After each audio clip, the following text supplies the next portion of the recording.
Good afternoon, fellow students. My name is Faust. I currently live in Grants Pass, Oregon with my beautiful, amazing wife, Christy, and our three crazy boys, Tanner, Cash, and Caden. We also found out last week that we're expecting another one, so that's going to be an amazing time in August. I currently work as the head maintenance guy at my church and also do some random background service stuff on Sunday morning, just making sure the service runs smoothly, limit distractions, and just let people experience God and remove their burdens from the week. My worst speaking moment, let me give you a little bit of background. In sixth grade, I was called to be a youth pastor. I felt the Spirit calling me to that, and so I stepped into being a student leader. And then when I was in high school, I went from being a student leader to also being on junior high staff, and that was a great opportunity to just disciple and build my faith. And that led into some things happening in the church with leadership, and I got put into being the junior high youth pastor my senior year. And that was a great, awesome time of testing my faith and stepping out and trusting God that He was going to give me the abilities, and it also helped me strengthen some things in me. A couple months in, pretty good, but I let pride and arrogance and my ego set into my mind, and one night I rushed my sermon that week. I didn't really prepare. I didn't really run my sermon by one of the elders or the youth pastor.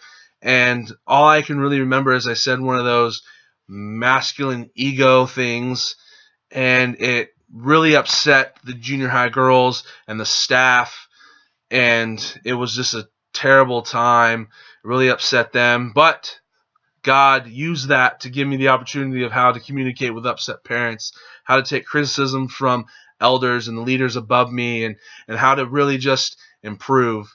And so through my youth pastor career, there was times where I let pride and arrogance fill my mind, and I got this passage down. I've taught this passage before, and God froze my mind, and God,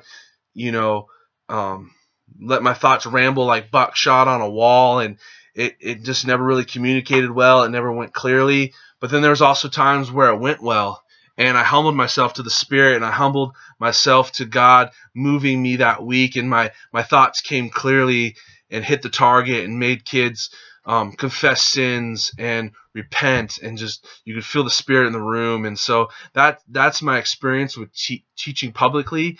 The worst, the good, bad, and the ugly. 100% my fault, letting pride and arrogance and my ego get in the way, but it was a great experience learning through that and just developing the skills to speak publicly. I hope to learn in this class some more methods and skills that I can use to sharpen and maybe even dust off some of the old tools that I used for public speaking. I broke down my verbal and nonverbal skills into three categories. My verbal communication skills would be I love praying for people. I love encouraging and discipling people. I love giving advice and wisdom as people walk through their life. My nonverbal communication skills would be listening. I want to work on listening. I want to work on my eye contact. I really need to work on my sound and tone of my voice and my facial expressions.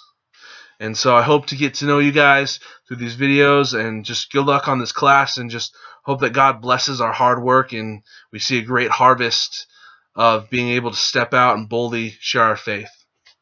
Thank you guys.